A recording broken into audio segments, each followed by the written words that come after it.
NCRB की report में राजस्थान की जो तस्वीर आई है, अब उस पर सियासत चल रही है। बीजेपी राज्य सरकार पर हमलावर है, कांग्रेस इसे आंकड़ों की बाजीगरी बता रही है।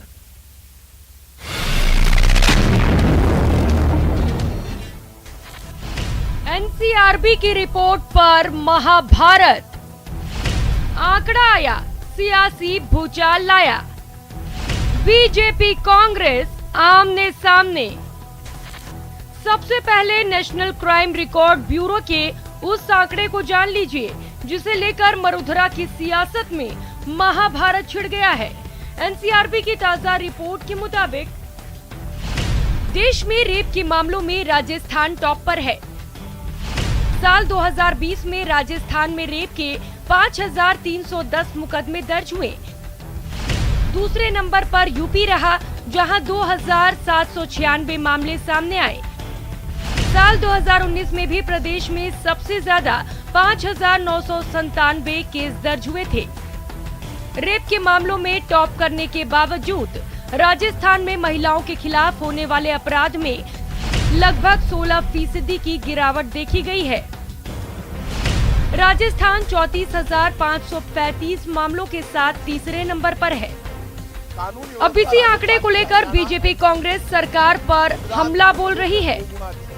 महिला अपराध की दृष्टि से और विशेष करके बलात्कार की दृष्टि से राजस्थान टॉप हिंदुस्तान में पहुंच गया। अब वो उत्तर प्रदेश से हमारा क्या मुकाबला, उत्तर प्रदेश हमसे 3 गुना है, लेकिन फिर भी क्राइम की दृष्टि से सोचे तो उत्तर प्रदेश कहीं में हमसे भी कम है। इसका मतलब हमारा क्राइम कितना अधिक है पॉपुलेशन के आधार पर, तो मैं सोचता हूँ चौंकाने वाला है। और इसलिए इसके लिए ना जो केस ऑफिसर स्कीम थी हमारी पहले, वो इन्हें लागू करना चाहिए, जिससे इस प्रकार के केस को ठीक प्रकार से पुलिस अधिकारी कोर्ट में भी इसको डे टू डे देखे, ताकि उसमें सजा दिलाने में, जल्दी केस का फैसला करने में, अच्छा पास कोर्ट में डाल करके इस प्रकार के केसों का निर्णय करेंगे। और उसमें जो सजा हर चौथे 5वें दिन किसी को आजीवन कारावास का रोज खबर आती रहेगी, तो मैं सोचता हूँ इस प्रकार के लोगों में एक भय क्रिएट होगा।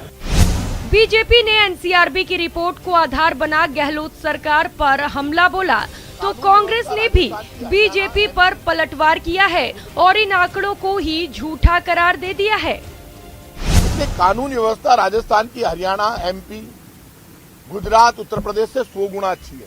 हमारे यहाँ मुख्यमंत्री ने ये कहा कि एफआईआर दर्ज करना जरूरी होगा, इसलिए एफआईआर की संख्या बढ़ी है। बीजेपी जमीन पर कोई आंदोलन नहीं कर पाई, सड़कों पर कर नहीं पाई। अब भारतीय जनता पार्टी फ्रस्ट्रेशन में है, इसलिए सदन के अंदर भी भारतीय जनता पार्टी के नेता झूठ बोलते हैं, झूठे आंकड़े प्रस्तुत करते हैं, झूठे आरोप लगाते हैं और सदन के बाहर भी झूठ बोलते हैं। पहली बात तो ये है कि राजस्थान की सरकार संवेदनशील सरकार है और यहाँ हर कोई पीड़ित अगर थाने जाता है तो उसकी रिपोर्ट दर्ज कराने के एक आदेश है और सारी रिपोर्टें वो दर्ज होती है।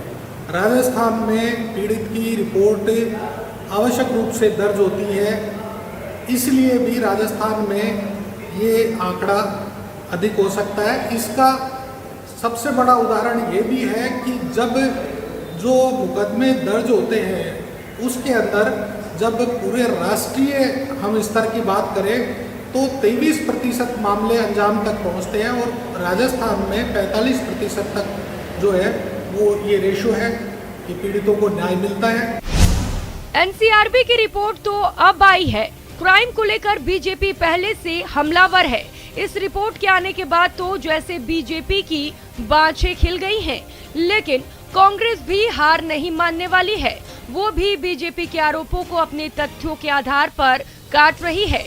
दोनों दलों के तेवर से साफ लग रहा है कि रिपोर्ट की गूंज अभी दूर तक सुनाई देने वाली है। जयपुर से न्यूज़ 18 राजस्थान के लिए बाबूलाल धायल के साथ दिनेश शर्मा की रिपोर्ट। और वक्त चला एक ब्रेक का। ब्रेक के बाद देखिए मिमिक्री आर्टिस्ट का